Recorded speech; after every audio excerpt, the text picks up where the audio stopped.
ওই সমস্ত অঞ্চলগুলি টিউবওয়েলে পানি উঠে না, বৃষ্টির অভাবে প্রচণ্ড গরমে মানুষ হিমশিম খাচ্ছে। কিন্তু আপনাদের সিলেট অঞ্চলে আল্লাহ অসংখ্য অনেকবার বৃষ্টি দিছে, বৃষ্টি দিয়ে দিয়ে আপনাদের এলাকা আল্লাহ সিক্ত রাখছেন, ঠান্ডা রাখছেন। 360 আউলিয়ার বরকত।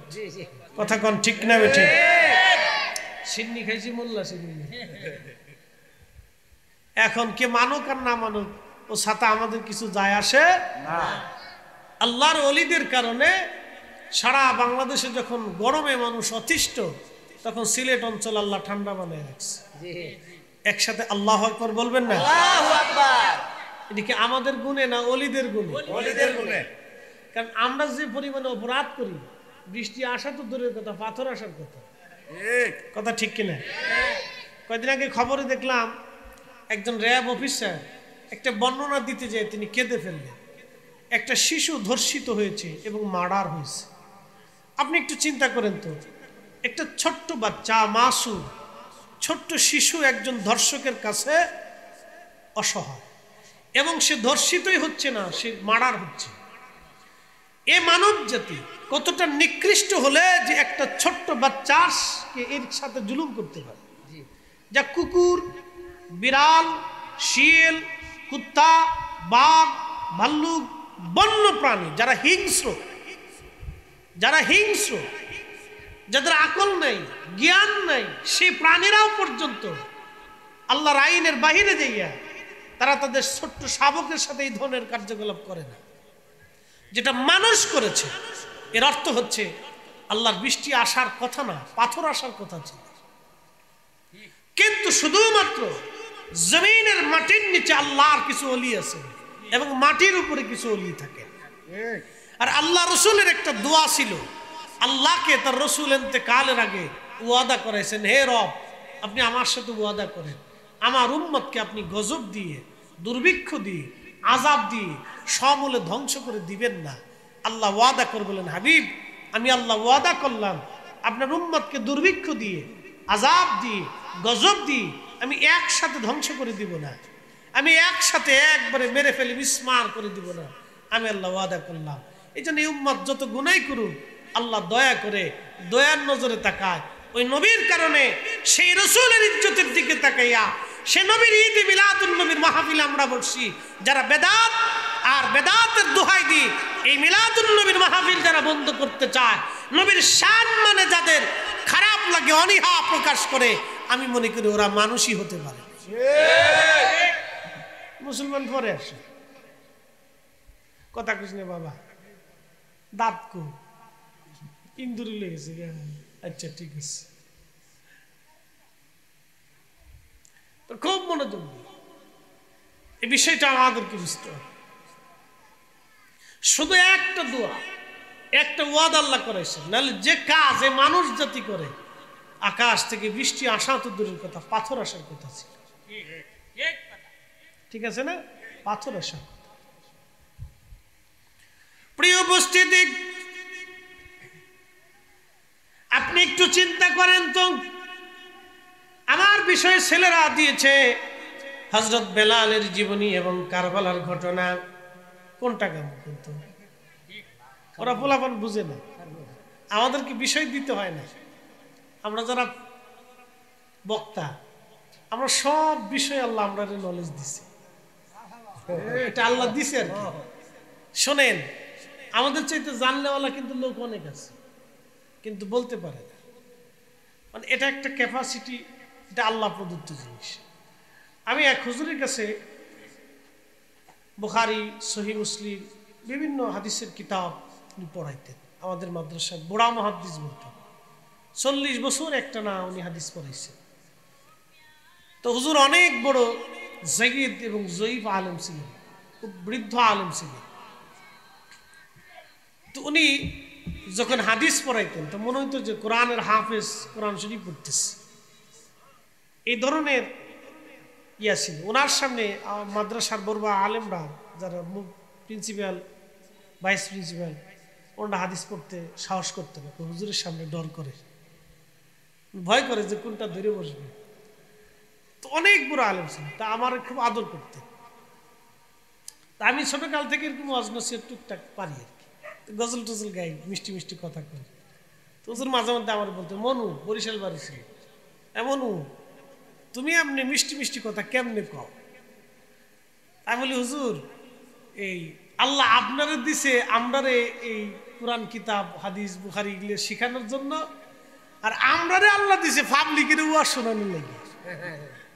আপনার কাজ একটা, আমরার কাজ আর একটা। এই জন্য বক্তা যারা, পারফেক্ট বক্তা যারা, সর্ববিষয়ে আল্লাহ তাদেরকে কিছু না কিছু নলেজ দেওয়ার কারণে আমরা সব বিষয়ে, এটা আল্লাহ প্রদত্ত জিনিস। আমরা যখন ওয়াজে বসি তখন আল্লাহ প্রদত্ত, আল্লাহর পক্ষ থেকে এটা আসে। আমি যে আজকে ওয়াজ করব, এটা আমি আগেও কখনোই কল্পনা করিনি। এই ওয়াজের আগে কোনো বিষয়ে আমরা আগে স্টাডি করি না যে আমি আজকে কি বলবো। এটা আমাদের যারা আমরা একবারে বেশি ফেমাস যত বক্তা বাংলাদেশে আছে, তারা এই ধরনের স্টাডি করা লাগে না, মানে এটা আল্লাহ প্রদত্ত ভাবে আসে, আল্লাহর পক্ষ থেকে আসে। তো যাই হোক, ছেলেরা যে বিষয় দিছে ওটা ওদের মনের আশা আকাঙ্ক্ষা থাকতেই পারে। তো যতটুকু সম্ভব আমি চেষ্টা করব বিষয়গুলির উপর আলোচনা তুলে ধরার জন্য। আপনি একটু চিন্তা করেন যে কারবালার দিকে যাই, আওলাদের রাসূল ইমাম হুসেইন রাদিয়াল্লাহু আনহু কারবালাতে 3 দিন ছিলেন। 3 দিন পানি ছিল না, আরো বেশি ছিলেন। 3 দিন পানি ছিল না, পানি দিছিল না। তিনি ক্ষুধার্ত ছিলেন, বাচ্চারা ক্ষুধার্ত, ছোট্ট শিশু বাচ্চা ক্ষুধার্ত, সবাই অতিষ্ঠ, খুবই কষ্ট করতেছিল। তখন আল্লাহর আকাশ থেকে পাথর নিক্ষেপ হওয়ার কথা ছিল, আসমান থেকে পাথর পড়ার কথা ছিল। পৃথিবীতে এত বড় জুলুম আর কারো উপরে হয়েছে কিনা আমাদের জানা নাই। আহলে বাইতে রাসূল, আওলাদে রাসূল ইমাম হুসেইন রাদিয়াল্লাহু আনহু এবং তার পরিবারের উপরে কারবালার মাঠে যে জুলুম হয়েছিল, পৃথিবীর ইতিহাসে কারো পরিবারের উপরে এই ধরনের জুলুম হয়েছে আমাদের জানা। এত বড় জুলুম, এত বড় অত্যাচার, এত বড় কষ্ট ওনাদেরকে দেওয়া হয়েছিল। ওই দিন আল্লাহর আকাশ থেকে পাথর নিক্ষেপ হওয়ার কথা ছিল, কিন্তু আল্লাহ ফালান নাই। আল্লাহ ফালান নাই একটা মাত্র কারণে, আল্লাহ রাসূল ওয়াদা করে গেছেন, আল্লাহ আপনি ওয়াদা করেন আমার উম্মতকে আপনি ধ্বংস করে দিবেন। একসাথে বলা যাবে আল্লাহু আকবার। প্রিয় মাধবপুরবাসী, বিষয়টা অত্যন্ত জটিল। এই জন্য আমার রবের একটা পরিচয় আছে, আর রহমানুর রহিম।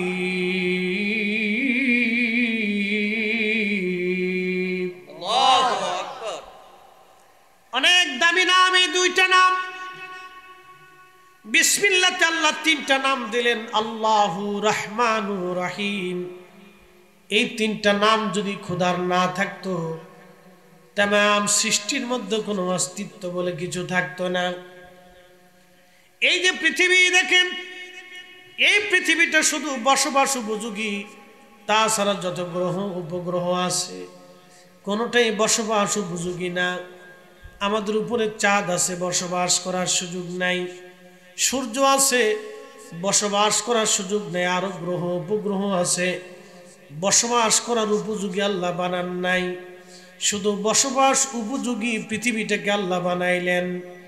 পৃথিবীটাকে বানাইয়া সাগর আর নগর আর পাহাড় পর্বত নদী নালা দিয়ে, ঝর্ণা দিয়ে, গাছ দিয়ে, তরুলতা পাতা দিয়ে তামাম সৃষ্টিটাকে আল্লাহ সবুজ আর শ্যামল মরুভূমি দিয়ে, আল্লাহ পশু পাখি 4 লক্ষ প্রজাতির জীব জানোয়ার দিয়ে আল্লাহ পৃথিবীটাকে সুন্দর করে সাজাইলেন। শুধুমাত্র মানব জাতির জন্যে, শুধু মানব জাতির জন্যে, শুধু মানব জাতির জন্যে। আরে মানব জাতিকে দুনিয়াতে পাঠাইলেন শুধু আমার রসুলের কারণে, নবীর কারণে। একবার জোরে বলা যাবে কি ইয়া রাসূলুল্লাহ। শুধু এই মানব জাতি আমার রসুলের কারণে। আরবিতে একটা প্রবাদ আছে, শরফুল মাকিনা অশরফুল মাকান, শরফুল মাকানে ওয়াশরফুল মাকিন। কিছু জায়গার কারণে মানুষের দাম বেড়ে যায়, কিছু মানুষের কারণে জায়গার দাম বেড়ে যায়। আমাদের নবীকে যদি,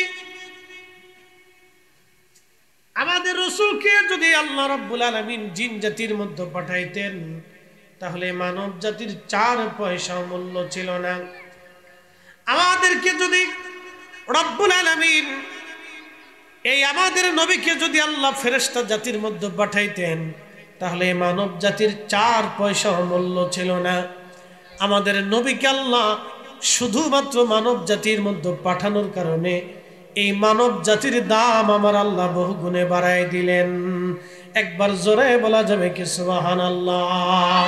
আল্লাহুম্মা সাল্লি আলা সাইয়্যিদিনা মাওলানা মুহাম্মদ ওয়া আলা আলি সাইয়্যিদিনা মাওলানা মুহাম্মদ। নারায়ে তাকবীর, আল্লাহু আকবার, নারায়ে রিসালাত। সভাপতি সাহেবের আগমন, শুভেচ্ছার স্বাগত। জনাব মোহাম্মদ হিরণমুল্লাহ সাহেবের আগমন, শুভেচ্ছার স্বাগত। নারায়ে তাকবীর। আল্লামা মুফতি জহিরুল ইসলাম ফরিদী সাহেব মারহাবা। আমরা একটু দৃশ্যে বলি আল্লাহুম্মা সাল্লি আলা সাইয়্যিদি মাওলানা মুহাম্মদ ওয়া আলা আলি সাইয়্যিদিনা মাওলানা মুহাম্মদ। বন্ধুগণ আমার, মূল আলোচনার দিকে ফিরে যাই। সময়ের স্বল্পতা, সময় কম, কথা বেশি, কারবালার দিকে ফিরে যাব। যদিও এটা কারবালার মাস না, সামনে আসতে যে জিলহজ, এরপরে হবে আপনার সফর, এরপরে মুহররম আসবে। খুবই মনোযোগ দিয়ে কথাগুলি শুনেন। মুহররম মাসে কারবালার আলোচনা আসবে। মুহররম, জিলহজের পরে মুহররম, তারপরে সফর, এরপরে রবিউল আউয়াল। কিন্তু এখন যেহেতু সামনে জিলকদ মাস শুরু হয়ে যাবে, জিলকদ মাস শুরু হচ্ছে, সামনে জিলকদের পরে জিলহজ। এখন আমাদের আলোচনার কথা ছিল হজের আলোচনা। এই বিষয়ে আমি যাব না, যেহেতু আমার বিষয় যেটা এটাই নিয়ে যাব। হযরত ইমাম হুসাইন রাদিয়াল্লাহু আনহু, তিনার সম্মান, তিনার পরিবারের সম্মান আল্লাহ কর্তৃক নির্বাচিত।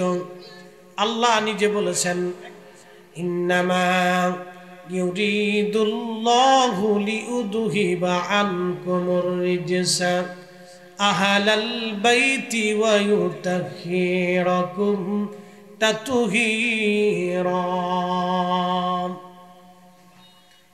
রব্বুল আলামিন বললেন, আমার হাবিব, আপনার আহলে বায়াতকে আমি আল্লাহ রাব্বুল আলামিন পবিত্রতর পবিত্র করে দিলাম, পাক ও পাক করে দিলাম, পবিত্রতর পবিত্র বানাই দিলাম। আপনি নবীর আহলে পরিবারকে পাক বানাইলাম। কোরআন কর্তৃক তারা 5 জন একেবারে পবিত্র। 1 নম্বর, আব্বা কথা বলে না বাবা, একটু ফাঁকা ফাঁকা দেন, থাক ওরা থাক। আপনারা ইয়ে করেন না, আস্তে আস্তে, এই আস্তে আস্তে আস্তে। তুমি এদিকে এসো বাবা, এদিকে এসো, এদিকে এসো। এই শোনো, এদিকে এসো। আমার বাড়ির ফাঁকে তো ওয়াজ এখানে পরে আইতাছি। এই পাশে বসো, তুমি এদিকে এসো বাবা। এই তো সুন্দর। এই রাশিয়ার ইউক্রেন এক জায়গায় থাকলে মিটিং চলতে থাকবে না, ফাঁকা ফাঁকা সবাই দিতে হবে। ওরা তো সামনে আসছে, আগামী তো ওরা থাকবে, আমরা কবরে চলে যাব। কথা ঠিক কিনা? ওদের থাকা লাগবে, ওদেরকে বসাইতে হবে ইনশাআল্লাহ। ওরে কারেন্ট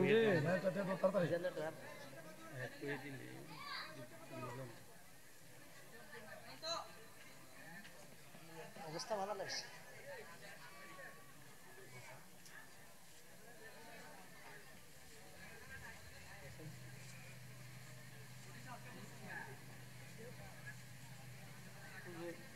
আপনার বক্তব্য আমি টিভি চ্যানেল দেখছি অবশ্য। গত বছর ছিলেন? গত বছর কি আমি আসছিলাম? না না না, টিভির চ্যানেল না, ওই ও, আপনি বয়ান কত বছর একটু করে আলাপ করুন, বয়ান করুন। একটু জিকির করি লা ইলাহা লা ইলাহা লা ইলাহা হাসবি রাব্বি জাল্লাল্লাহ মা ফি কলবি গায়রুল নূর মুহাম্মদ সাল্লাল্লাহু বলি নূর মুহাম্মদ সাল্লাল্লাহু লা ইলাহা ইল্লাল্লাহ এই লাইটটা বন্ধ করা যায়? বন্ধ করে দাও। লা ইলাহা লা ইলাহা ইল্লাল্লাহ মুহাম্মাদুর রাসূলুল্লাহ সাল্লাল্লাহু আলাইহি ওয়াসাল্লাম। কোরআনের আয়াত নাজিল হলো আহলে বাইত রাসূলের মর্যাদা। একটু মনোযোগ দিন। কোরআনের আয়াত নাজিল হয়ে গেল। আল্লাহর হাবিবের তখন গা মুবারকে একটা কালো চাদর ছিল, পশমের চাদর, একটু মোটা কম্বলের মতো। ওই চাদর মোড়া দিয়ে হুজরা শরীফ থেকে নবীজি বের হইয়া হযরত ফাতেমা রাদিয়াল্লাহু আনহার বাড়ির দিকে হাঁটতে শুরু করলেন। ফাতেমা রাদিয়াল্লাহু আনহার ঘরের সামনে যে দাঁড়াইলেন, নবীজিকে দেখে হযরত ফাতেমা দৌড়ায় আসছেন। আল্লাহর নবী তাকে চাদরের মধ্যে জড়িয়ে ধরলেন, চাদরের ভিতরে নিয়ে গেলেন। এমন সময় হযরত আলী আসলেন, আল্লাহর নবী তাকেও চাদরের মধ্যে জড়িয়ে নিলেন। এমন সময় হযরত ইমাম হাসান হুসাইন রাদিয়াল্লাহু আনহুমা দুই ভাই দৌড়ে আসছেন। আল্লাহর নবী তাদেরকেও চাদরের মধ্যে জড়িয়ে ধরলেন। জড়িয়ে ধরে নবী বলতে লাগলেন, আল্লাহুম্মা হাউলাই আহলি, আল্লাহ এরা আমার আহলে বায়াত। আল্লাহুম্মা হাউলাই আহলি, আল্লাহ এরা আমার আহলে বায়াত। সুম্মা তালা, এরপরে নবী তেলাওয়াত করলেন, ইন্নামা ইউরিদুল্লাহু লিউযহিবা আনকুমুর রিজসা আহলাল বাইতি ওয়া ইউতাখিরাকুম তাতহীরা।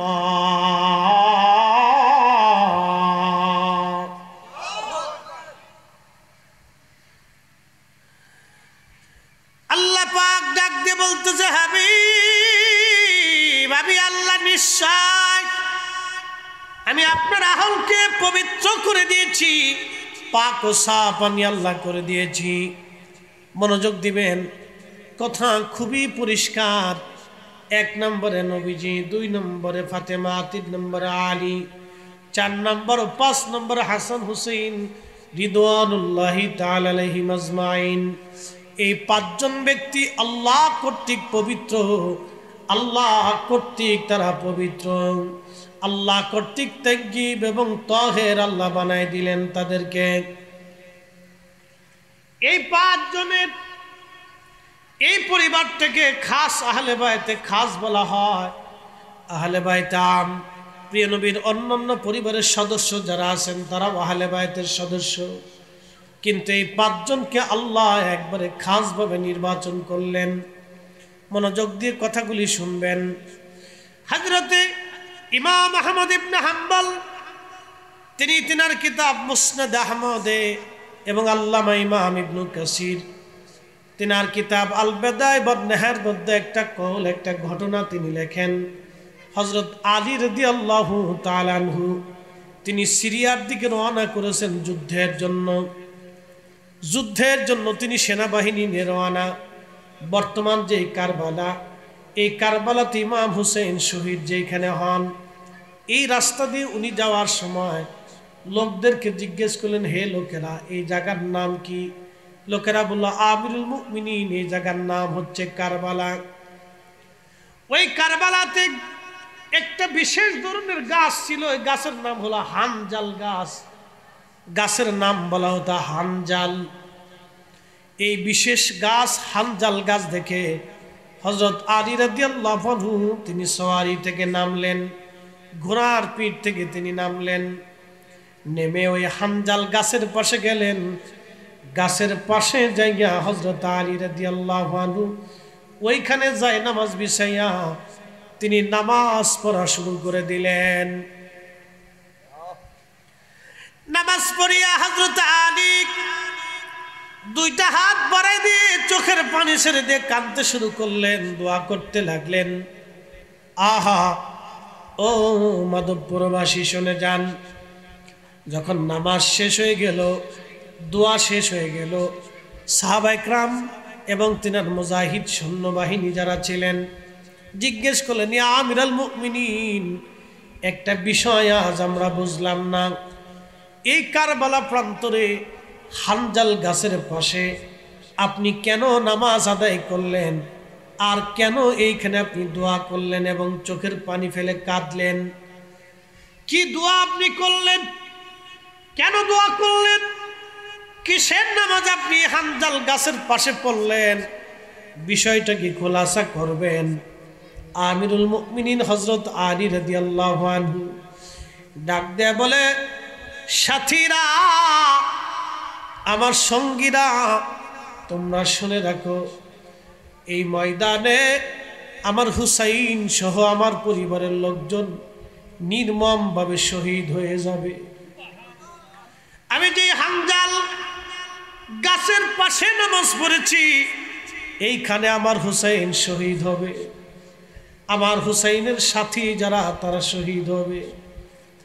আমি আলী এইখানে বসে দোয়া করলাম, এই জন্য নামাজ পড়লাম আল্লাহর শুকরিয়া নামাজ, দোয়া করলাম এই জন্য সেই কঠিন দিন আমার আওলাদদেরকে বিষম কষ্ট দেওয়া হবে, আমার স্বজনদেরকে বিষম কষ্ট দেওয়া হবে সেই দিন। হযরত আলী কাররামাল্লাহ চোখের পানি ছেড়ে দেখাতে, সাথীরা, আমি আমার রসুলের পবিত্র জবান থেকে শুনছি, এই কারবালার এইখানে হানজাল গাছের পাশে আমার হুসাইন শহীদ হবে। আমি বাবা দোয়া করে গেলাম, আমার সন্তান যাতে এই ময়দানে ওই সময় যাতে ধৈর্য ধরতে পারে এবং শাহাদাতের জন্য স্থির থাকতে পারে, ওই সময় যাতে আমার হুসাইন ধৈর্য হারা না হয়ে যায় এবং তার সাথীরা যাতে ধৈর্য হারা না হয়, সেই জন্য আমি আলী এখানে দোয়া করে গেলাম। বন্ধুগণ, তিনি শহীদ হবেন এইখানে, আল্লাহ রসুল আগে বলে গেলেন, হযরত আলী রাদিয়াল্লাহু আনহু দোয়া করে গেলেন। আল্লাহু আকবার। অনেক বড় লম্বা ঘটনা।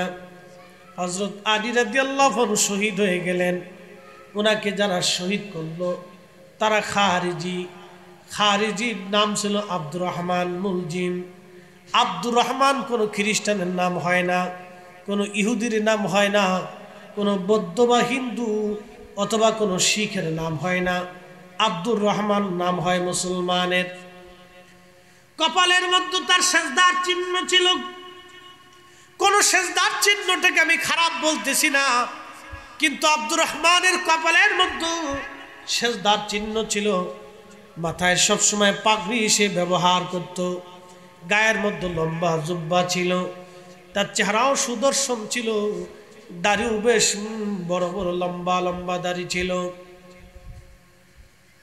আমার দিকে তাকাবে, এই ঘটনাটা অত্যন্ত জটিল এবং কঠিন।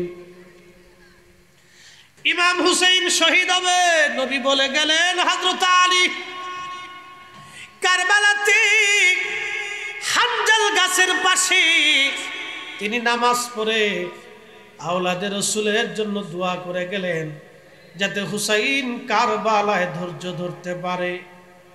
এই জন্য দেখবেন কিছু মানুষ আছে সারা জীবন ভালো আমল করার পরে লাস্টে বেঈমান হয়ে যায়। কেউ নজদি হয়ে যায়, কেউ লামাজেবি হয়ে যায়, কেউ খারিজি হয়ে যায়, কেউ রাফিজি হয়ে যায়। কি কথা কন না কেন? সেদিন দেখলাম মোবাইল ইউটিউবে একজন ছেলে মাদ্রাসায় পড়ে মুফতি পাশ করার পরে নাস্তিক হয়ে গেছে। কি বুঝলেন আপনারা? মুফতি পাশ করার পরে নাস্তিক হয়ে গেল। মুফতি পাশ করার পরে মাদ্রাসায় পড়ে ছেলে নাস্তিক।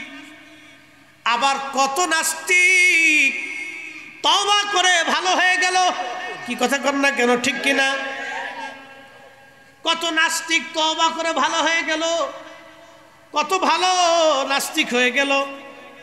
এই জন্য হেদায়েত আল্লাহর হাতে। আল্লাহ পাক কোরআনে বলেন, রব্বানা লা তুজিগ কুলুবানা বা'দা ইদ হাদাইতানা ওয়া হাব লানা মিন লাদুনকা রাহমাতান ইন্নাকা আনতাল ওয়াহ্হাব। রব্বানা লা তুজিগ কুলুবানা, হে রব আমাদের অন্তরকে আপনি বক্র বানাই দিয়েন না, বাঁকা বানায়েন না, আমরারে নাস্তিক বানায়েন না, খারিজি বানায়েন না, রাফিজি বানায়েন না, মুতাজিলা বানায়েন না, শিয়া বানায়েন না, আমাদেরকে নজদি বানায়েন না। আল্লাহ আমাদের সুন্নি বানানোর পরে গুমরা বানাই দিয়েন না। শাহজালাল যে পথে, শাহপরান সে পথে, হযরত শাহ আলী যে পথে, খাজা বাবা আজমিরি যে পথে, হুজুর গাউসে পাক যে পথে, মুজাদ্দিদ আল ফিসানি যে পথে, খাজা বাহাউদ্দিন নকশবন্দ বুখারী যে পথে, নিজামউদ্দিন আউলিয়া যে পথে, কুতুবউদ্দিন কাকি যে পথে, আল্লাহ আমাদেরকে সেই পথে চালান। ইহদিনাস সিরাতাল মুস্তাকিম সিরাতাল্লাযীনা আনআমতা আলাইহিম, চালাও সে পথে যে পথে তোমার প্রিয়জন গেছেন চলি। ওলিদের পথ আহলে সুন্নাত ওয়াল জামাত, ওলিদের রাস্তা আহলে সুন্নাত ওয়াল জামাতের রাস্তা। কোন মা আহলে সুন্নাত ওয়াল জামাত ছাড়া কোন মা ওলির জন্ম দিতে পারে নাই। আহলে সুন্নাত ওয়াল জামাত ছাড়া নাজাতের রাস্তাও নাই। কথা কন না কেন?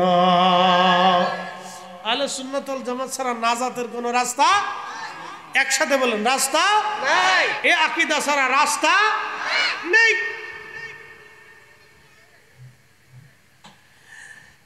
মাধবপুরের মুসলমান, সুলতানপুরবাসী, মনোযোগ দিয়ে কথাগুলি শুনে যাবেন। আল্লাহর হাবিব রাসূল করিম সাল্লাল্লাহু আলাইহি সাল্লাম বহুদিন আগে বলেছেন, না আলী রে, তোমার দাড়ি রক্তে রঞ্জিত না হওয়া পর্যন্ত তোমার মৃত্যু হবে না। হযরত আলীকে বলেছিলেন, তুমি শহীদ হয়ে যাবা। তো শহীদকে করবে তাকে কোনো কাফের করে নাই, কোনো বেঈমান করে নাই, কোনো নাসারা করে নাই। তাকে শহীদ করেছে একজন নামধারী মুসলমান, তার নাম আব্দুর রহমান মুলজিম খারিজি। নাম আব্দুর রহমান, কপালে সেজদার চিহ্ন, মুখে লম্বা দাড়ি, মাথায় শুদ্ধ পাগড়ি, গায়ে চমৎকার পোশাক। নাম আব্দুর রহমান মুলজিম খারিজি। সে ওই যে আমাদের দেশে অনেক সময় বক্তারা আবা পরে না, আবা কুর্তা, কুর্তা সৌদি আরবের জাতীয় পোশাক এটা। সৌদি রাজা বাদশাহ আমির ওমরা ওলামা ফুদালা মধ্যপ্রাচ্যে আরবে দেখবেন তারা এই কুর্তা আবা সবসময় পরে। এটা আদিকাল থেকে আরবিয়ান পোশাক, এটা আদিকাল থেকে আরবের জাতীয় পোশাক। আর আমাদের জাতীয় পোশাক হচ্ছে লুঙ্গি। আমাদের জাতীয় পোশাক কি? জোরেখন না? জাতীয় পাখির নাম কি? কও এই ছেলেরা, আজকে পরীক্ষা। জাতীয় ফলের নাম কি? কত কও। জাতীয় পশুর নাম কি? জাতীয় পশু, পশু রয়্যাল বেঙ্গল টাইগার। টাইগার হলো জাতীয় পশু। বাপরে বাপ, বাঘ মামা। বাঘ মামা দেখছো কোনোদিন? মামি দেখো নাই।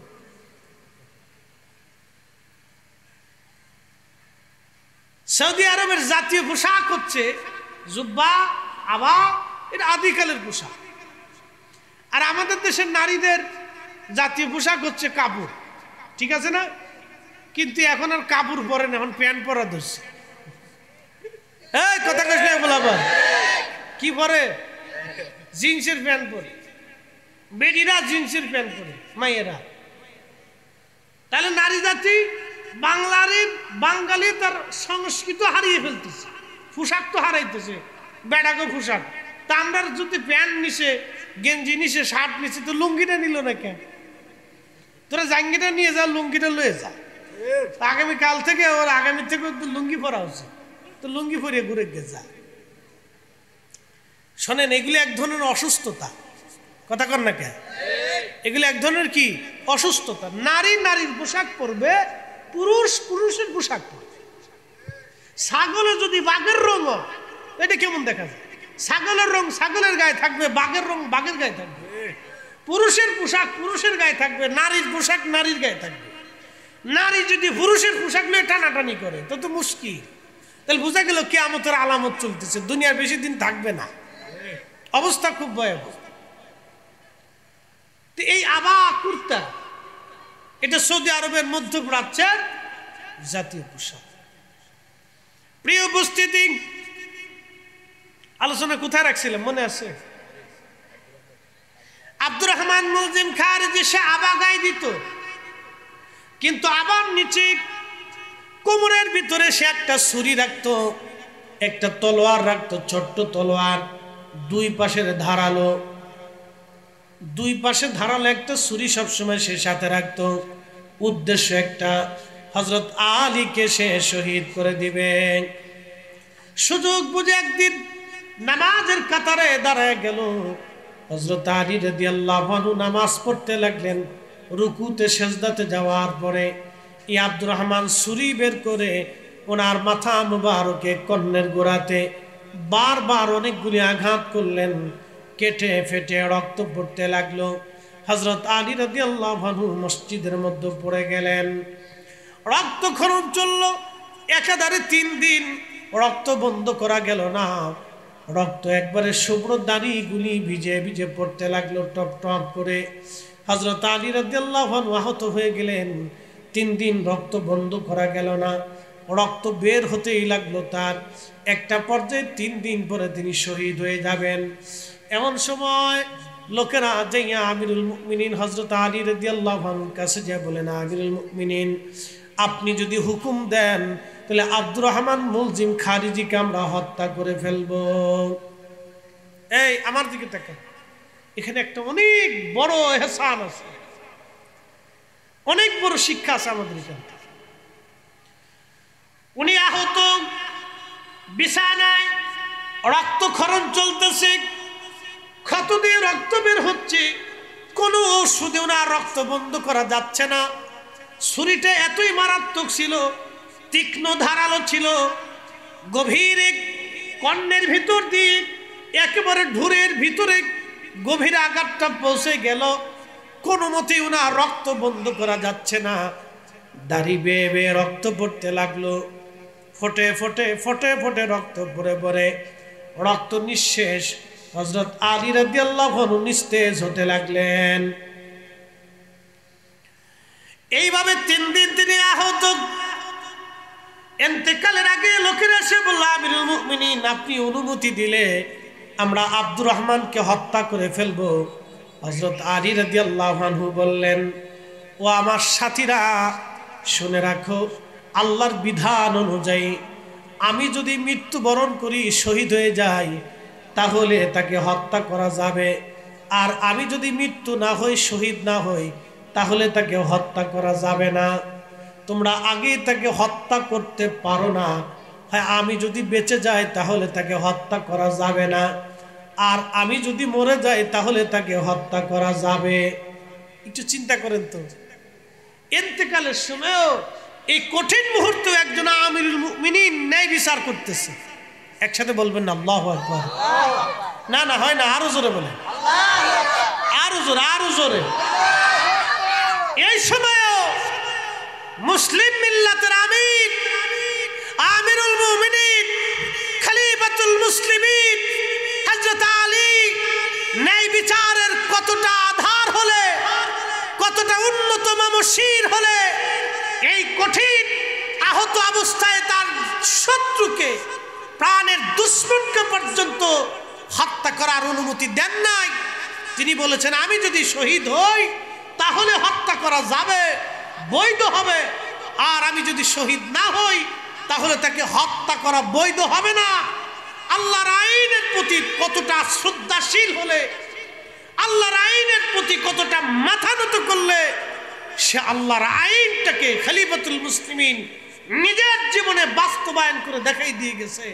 এই জন্য আল্লাহ রাসূল বলেছেন ফাআলাইকুম বিসুন্নতি, তোমরা আমার সুন্নাহ মানবে, ওয়া সুন্নাতিল খুলাফায়ে রাশিদিন আল মাহদী, আমার খুলাফায়ে রাশিদিনের আদর্শ তোমরা মানবে।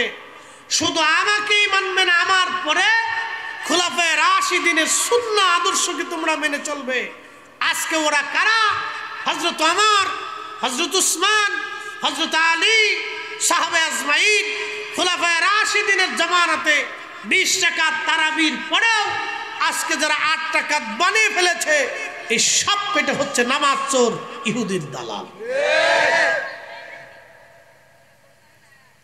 প্রিয় উপস্থিতি, হযরত আলী রাদিয়াল্লাহু আনহু 3 দিন পরে তিনি শহীদ হয়ে গেলেন। শহীদ হয়ে যাওয়ার পরে লোকেরা আব্দুর রহমান মুলজিম খারিজিকে ধরে নিয়ে আসছে। সভা বসলো, বিচার হবে। বিচারক রায় দিলেন তাকে হত্যা করা হোক, কিন্তু সহজে তাকে হত্যা করা হবে না, যেহেতু সে একজন প্রতিষ্ঠিত আমিরুল মুমিনিনকে হত্যা করেছে, তাকে হত্যা করা হবে নির্মমভাবে। সর্বপ্রথম তার হাত কাটা হলো, সর্বপ্রথম তার হাত কাটা হলো। তখন সে আল্লাহ আল্লাহ আল্লাহ আল্লাহ জিকির করে। কথাটা ভালো করে বুঝবেন, শুধু জিকির করলেই তাকে ইমানদার ভাবা যাবে না, একজন নামাজ পড়লেই তাকে প্রকৃত মুমিন ভাবা যাবে না, রোজা রাখলেই প্রকৃত ইমানদার ভাবা যাবে না। যদি আকীদা শুদ্ধ না হয় তাহলে তাকে ইমানদার ভাবার কোনো সুযোগ নাই। কি কথা কন না কেন? সুলতানপুরবাসী হযরতে আলী রাদিয়াল্লাহু আনহুর হত্যাকারী আব্দুর রহমান তার হাত সাহাবীরা কেটে ফেলল। তখনও সে জিকির করে আল্লাহ আল্লাহ আল্লাহ আল্লাহ আল্লাহ। একটু চিন্তা করেন তো, একজন বেঈমান তার হাত কাটা হচ্ছে, তখনও সে আল্লাহ জিকির করে। এরপরে তার পা কাটা হলো, তখনও সে আল্লাহ আল্লাহ আল্লাহ আল্লাহ জিকির করে। এবার চিন্তা করেন তো, তাওহীদের প্রতি তার আনুগত্যের অভাব ছিল না, তাওহীদের প্রতি আনুগত্যের কোনো তার অভাব ছিল না। তাওহীদের প্রতি আনুগত্যের জন্য এই লোকটা আল্লাহ আল্লাহ জিকির করে, কিন্তু রিসালাতের প্রতি, আহলে বাইতে রাসূলের প্রতি তার ভালোবাসা ছিল না। আহলে বাইতে রাসূলের প্রতি ভালোবাসা না থাকার কারণে রাসূলের খলিফা, নবীর জামাতা, নবীর আহলে বায়াত, রাসূলের চাচাতো ভাই হযরত শেরে খুদা আলীকে হত্যা করার কারণে তার জিকির, তার ইবাদত, তার কালেমা, তার নামাজ, তার রোজা, তার ইবাদত, তার কোরআন তেলাওয়াত, তার জীবনের কোন নেক আমল তাকে জান্নাতে নিতে পারে না, আর পারবে না। কারণ হযরত আলীকে যে হত্যা করেছে সে মুসলমান আর থাকতে পারে না। আহলে বায়াতকে যে কষ্ট দিয়েছে সে আর মুসলমানের খাতায় তার নাম থাকতে পারে না। কি কথা কন না কেন?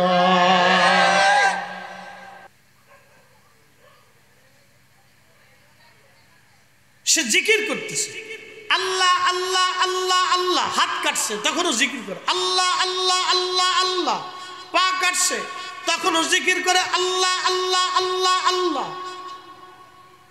তখনও সে জিকির করে। সাহাবীরা গলা চিপ দিয়ে ধরছে, এ সাহাবীরা তোরা গলা চিপ দিলি কেন?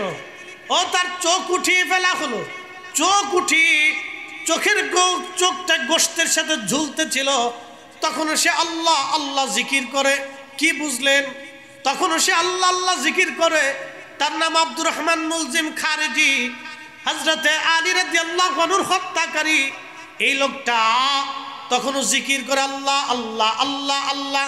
চোখ উঠিয়ে ফেলা হলো, তখনও জিকির করে আল্লাহ আল্লাহ আল্লাহ আল্লাহ।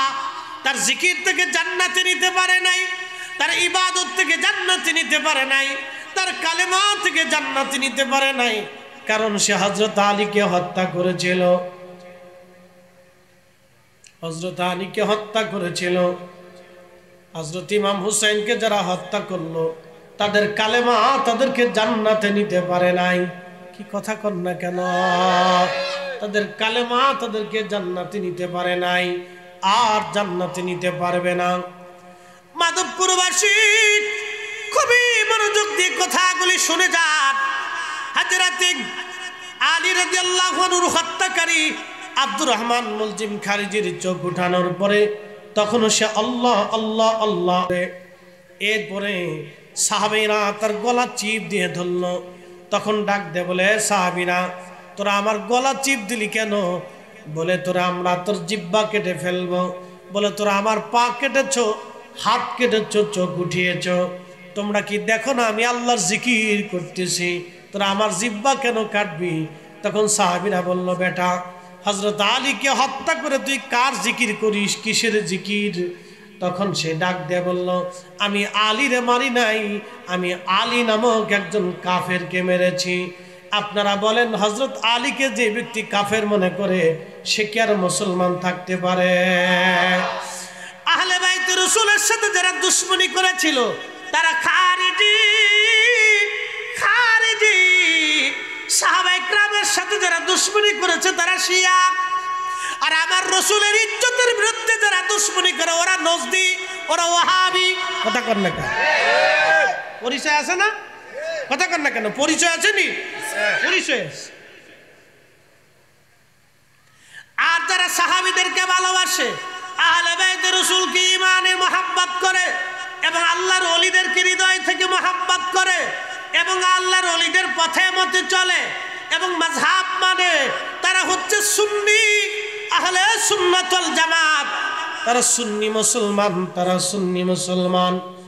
মনোযোগ দিয়ে কথা শুনে যাবেন।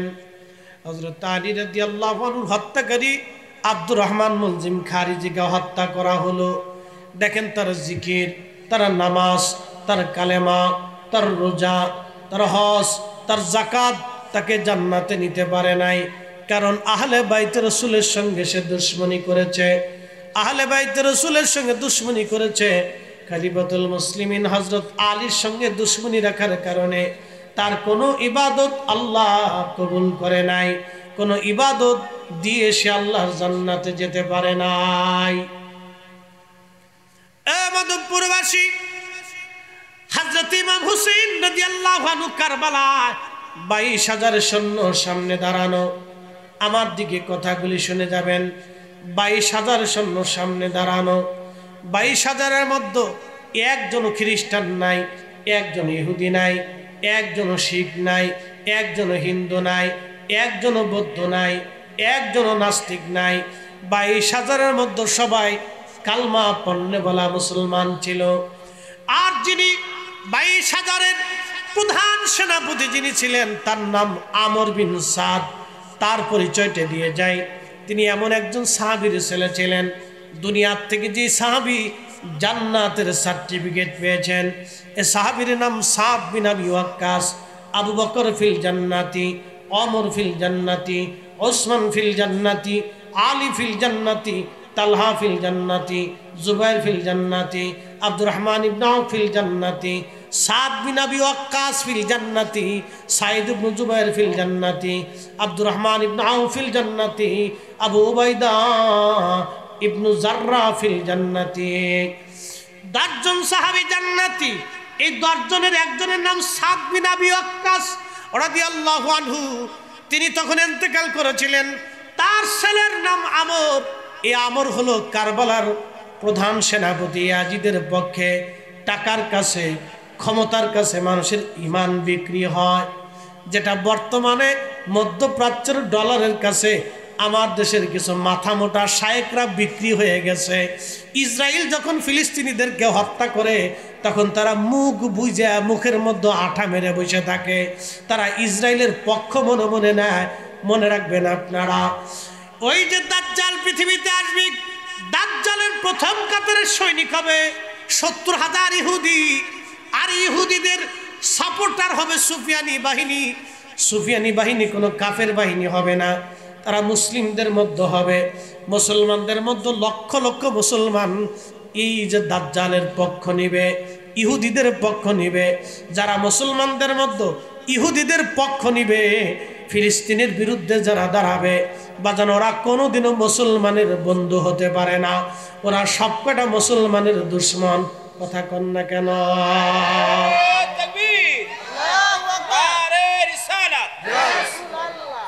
মুসলমানের শত্রুরা, মুসলমানের শত্রুরা, আহলে বায়াতের শত্রুরা, মুফতি জহিরুল ইসলাম ফরিদী সাহেব। কষ্ট হচ্ছে আপনাদের? বাইরের মাইক কি বন্ধ?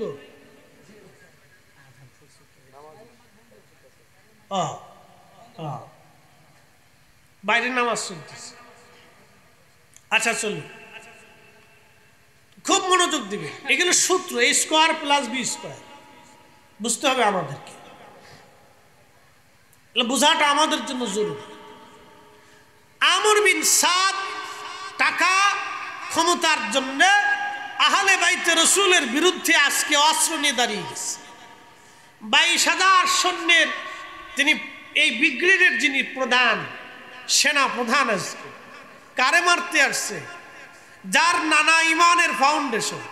কি কথা কর না কে? কারে হত্যা করতে আসছে?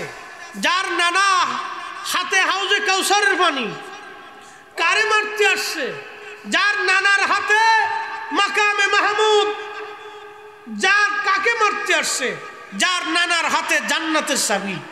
কাকে মারতে আসছে? যার নানা ইমানের মূল। কি কথা কর না কে? ঠিক কি না? কাকে মারতে আসছে? যার নানাকে মহব্বত করলে জান্নাত পাওয়া যায়। কাকে মারতে আসছে? যার নানার সাথে দুশ্মনী করলে জাহান্নাম ওয়াজিব হয়ে যায়। কাকে মারতে আসছে? তাকে কে?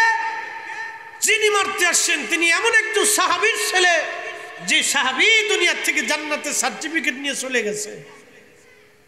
তার সন্তান আজকে টাকার জন্য আসছে, ক্ষমতার জন্য আসছে।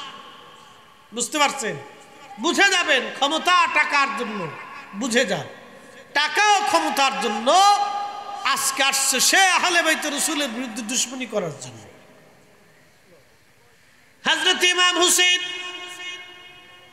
অনেক ওয়াজ, ইমাম হুসাইন রাদিয়াল্লাহু আনহু ওনাকে শহীদ করা হলো। অনেক বড় লম্বা ওয়াজ, মনোযোগ দিবেন। শহীদ করার পরে আওলাদে রসুলের পবিত্র দেহ মোবারক আল্লামা ইমাম ইবনে কাসির আল বেদায়ের একটা বর্ণনায় লেখেন, তারা চিন্তা করলো যদি আমরা কবর দিয়ে সীমানা দিয়ে যাই তাহলে সারা জীবন মানুষ আসবে, এসে ইমাম হুসাইনের জিয়ারত তারা করবে। ওরা চিন্তা করলো আহলে বাইত রাসূল ইমাম হুসাইনের মাজার রওজা যাতে কোনোদিন খুঁজে না পায়, সেই জন্য তারা আহলে বাইতে রাসূলের পবিত্র দেহ মোবারক দাফন করলো। দাফন করার পরে পাশে যে ফরাত নদী, এই ফরাত নদী থেকে তারা মশক ভরে ভরে পানি আনলো।